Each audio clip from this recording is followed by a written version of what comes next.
Talk to me, buddy. What are we doing? Just started the drive out to Colorado. And what are you going after? Mule deer. Mule deer. Good for you. You have a good trip. Mule deer and squirrel.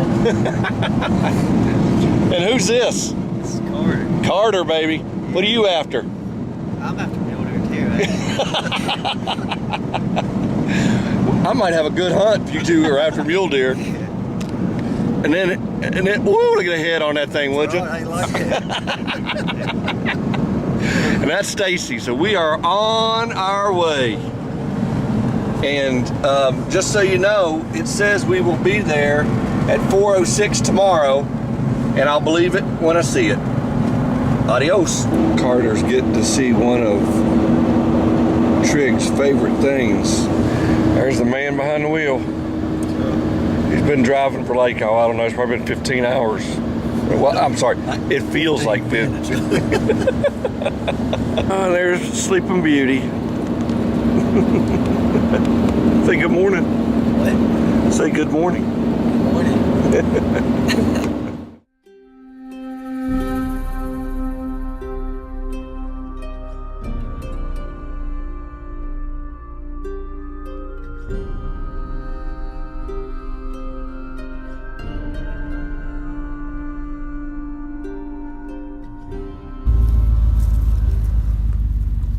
Is that a porcupine? That's a porcupine. You see spines? Yeah, look at those white spines all over his rear end. Where he got in a fight with a porcupine.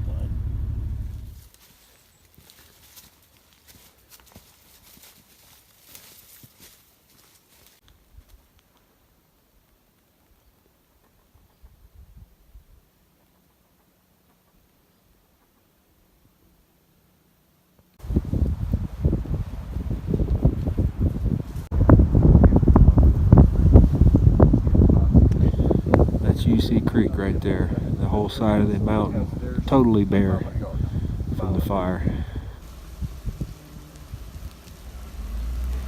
Morning, opening day, second rifle season, Colorado, Unit 62. We're heading down towards Blue Creek, down Frank's Bench Trail, and the rest of the gang just got here. Oh yeah. Well, it's about 10 o'clock, opening day, and I branched off from the rest of the guys. I'm way down in the bottom of Blue Creek. I can see the creek just right here below me, and I'm walking a horse trail. The rest of the guys are up the hill from me.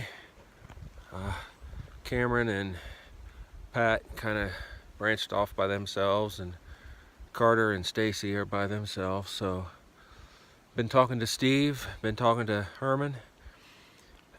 Steve's seen an elk this morning. I think they also saw some mule deer, but I'm yet to see anything, so I'm going to try to keep covering some ground and hopefully I'll find something. Here's a little view of Blue Creek. I guess this is just proof to everybody that I did make it down to the bottom. I go.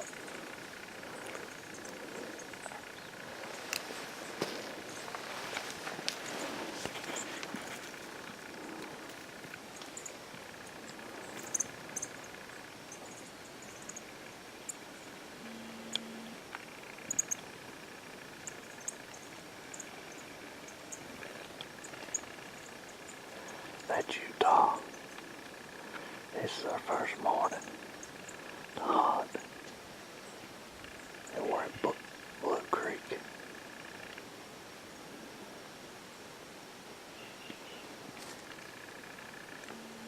Pretty place.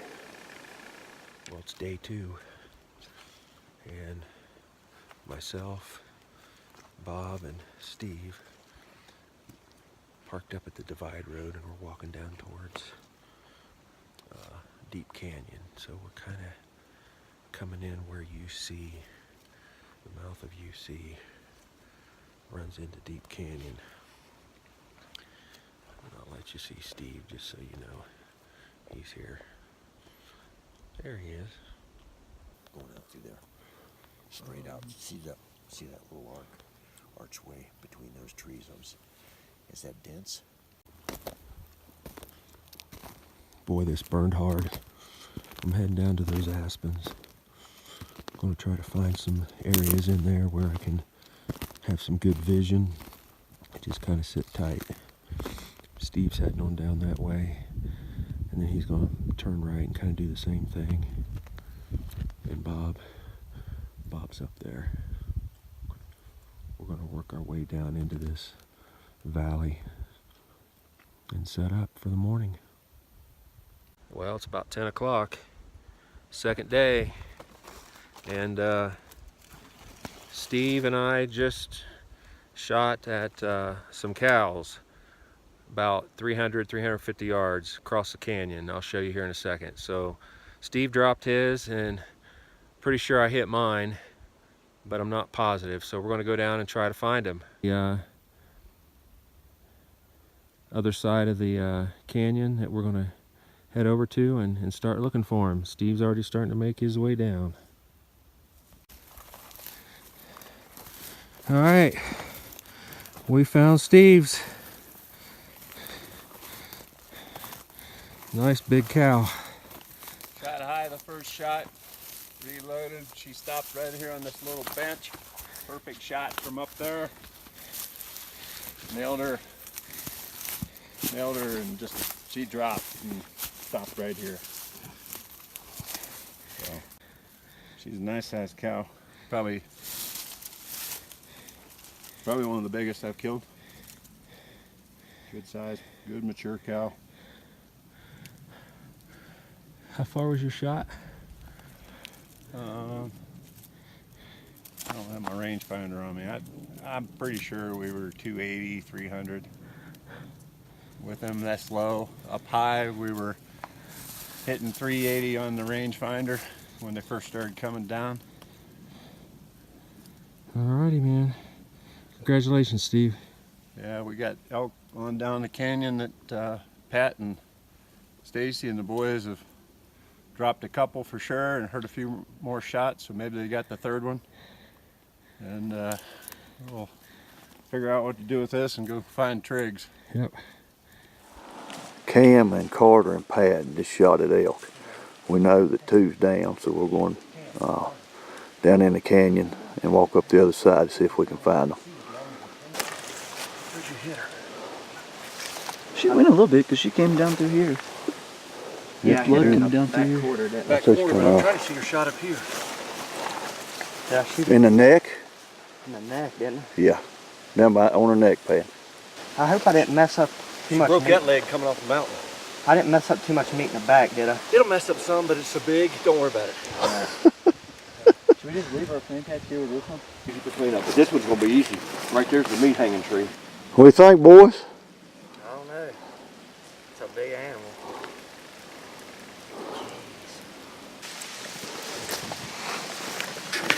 Boy, I can't believe how they were coming off that mountain. It was so funny.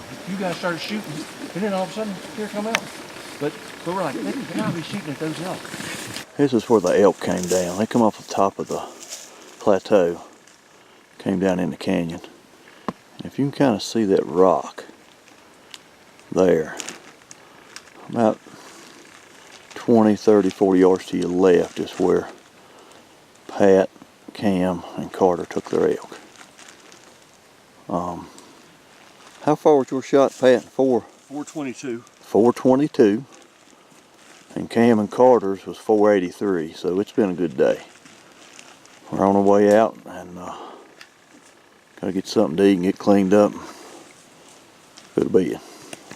Steve Bennett from Columbia, Ohio. Columbiana, Ohio. He stopped and was gracious enough to help us skin out our elk, quarter them up, hang them up in the tree, and now we're on our way out back to the truck. It's a lot of work. If it wasn't been for Steve, which Fun. it's hard to tell how long we've been out there trying to get them elk. Fun pulling the trigger. It's all work after that. That's exactly right. Appreciate you, Steve. You bet. There's Pat, Carter, and Cam walking out. We're going to get our backpacks and head back to camp. Get that flag flying. Ain't that pretty? Yeah. That's why that guy stopped here, he said. Did he? Yeah. And this is home. This has been home for the last 3 or 4 days, and this will be home for the next few days. So today we're gonna try to find somebody to pack our meat out. See how that goes. We gotta find. Here's Tanya's truck. It's a little muddy out here, and Colorado where we've been hunting. But we do thank you, Tanya, for letting us utilize your truck. This is our campfire. So this is Monday morning. Just trying to get woke up, get warm. There's Pat getting him some water. Morning, Pat. Good morning. It is a good morning, but I'm gonna tell you, sleep would have helped. Pat didn't get a lot of sleep last night.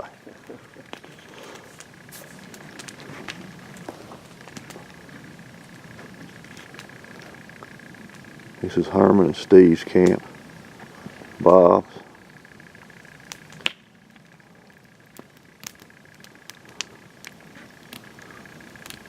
That's Bob's tent.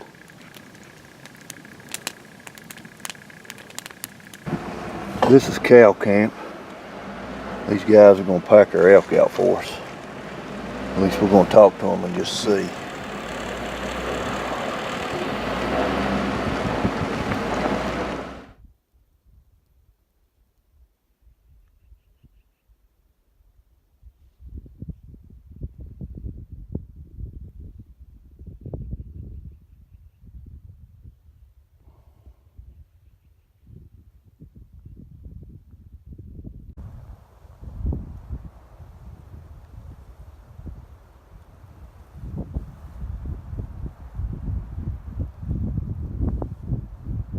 Really warm day, and all of a sudden out of nowhere comes hail. The boys are all packing out Steve's elk right now, so I hope they're okay. I think I just dropped a cow. Yeah. Day 4, I think. Day 4. I'm the last one. This may make 7 for 7. Let's go check it out.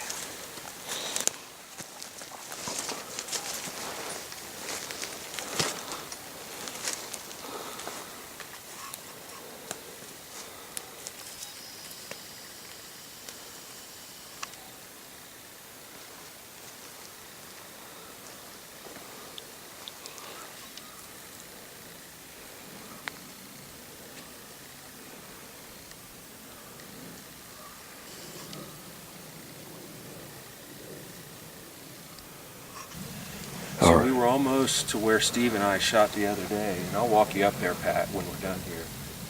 Just another 100 yards. And Pat was kind of looking over the bank, and I was just easing up through the aspen grove, and I saw one just standing still broadside. And I could have shot at it, but the shoulder, the kill zone was covered up with a tree. I could have shot it back, I could have shot it forward, but I just wanted to wait because they weren't startled at all. And it looked like they were kind of just slowly making their way this way. So I just picked a spot. We probably waited a couple minutes at least. And I had the one picked out that I was going to shoot, and lo and behold, one that I hadn't seen down below it started walking pretty fast. So I can't remember if I pulled off the tree because she was moving, and I took a shot, and they all kind of spun and started running back this direction. But this one ran right up here, just over the ridge, just over the knoll, and I had a feeling it was maybe down. So I started easing up, and there it was standing, looking right at me, and I was able to, oh my, short shot. I don't even know if it was 50 yards, maybe 50 yards. And she dropped straight down, and then boy, we saw a whole herd of them. I would say 15, give or take, run and probably dove off this mountain down into the valley. We went 7 for 7 in a year that we thought we were going to struggle, maybe getting 2 or 3. And yeah, just an awesome experience. And Pat got up with me this morning while everybody else slept in. Mr. Wiley got up and came down here and was my motivation. So thanks a lot, buddy. Pleasure's mine. All right. These two guys are carrying a whole elk out by themselves. Well, we're not done yet, but Cameron's got what we think is 2 front shoulders and the back straps and a bunch of scrap meat. And Carter's got 2 hindquarters. And we've got about 6/10 of a mile to go. It's all uphill.